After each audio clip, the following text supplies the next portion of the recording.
அரைக்கீரை கடையல் செய்யறதுக்கு ஸ்டவ் பற்ற வச்சு கடாயை வச்சுட்டா கடாய் வந்து நல்லா சூடு ஏறிடுச்சு. இப்போ எண்ணெய் வந்து சேர்த்துக்கிறேன். எண்ணெய் நல்லா காஞ்சிடுச்சு. ஒரு 15 பல் பூண்டு வந்து எடுத்துக்கிறேன். பூண்டு சேர்த்துக்கிறேன். பச்சை மிளகாய் ஒரு 9 பச்சை மிளகாய் சேர்த்துக்கிறேன். ஒரு 2 பெரிய வெங்காயம் நறுக்கி வச்சுக்கிறேன், அதையே சேர்த்துக்கலாம்.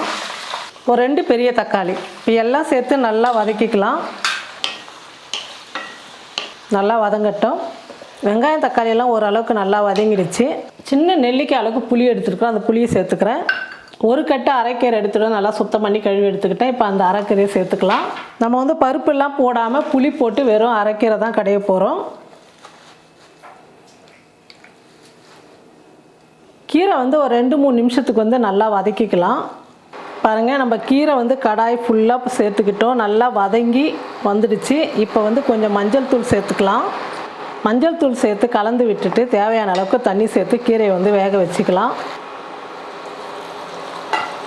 அரைக்கீரை வந்து ரொம்ப தண்ணி இல்லாமல் ஓரளவுக்கு கொஞ்சம் திக்காக இருந்தால் தான் நல்லாயிருக்கும். அந்த அளவுக்கு தேவையான அளவுக்கு தண்ணி சேர்த்துக்கிறேன்.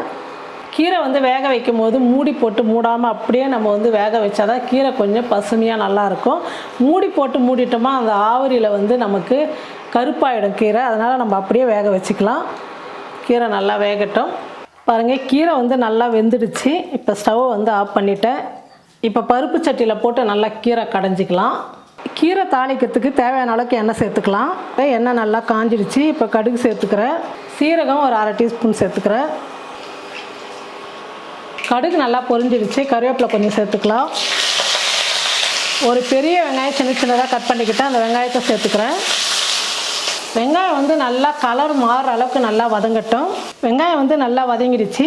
இப்போ நம்ம கடைஞ்சி எடுத்துக்கிட்ட கீரையை வந்து சேர்த்துக்கலாம்.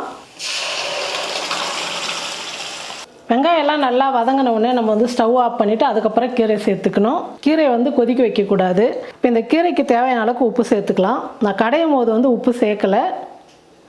பாருங்கள், அரைக்கீரை கடையல் சூப்பராக ரெடி ஆகிடுச்சு. சாதத்தோடு சாப்பிடும் போது அவ்வளோ நல்லாயிருக்கும். எப்போவுமே கீரை வந்து வாரத்தில் 2-3 நாள் சேர்த்துக்கும் போது உடம்புக்கு வந்து ரொம்ப நல்லது.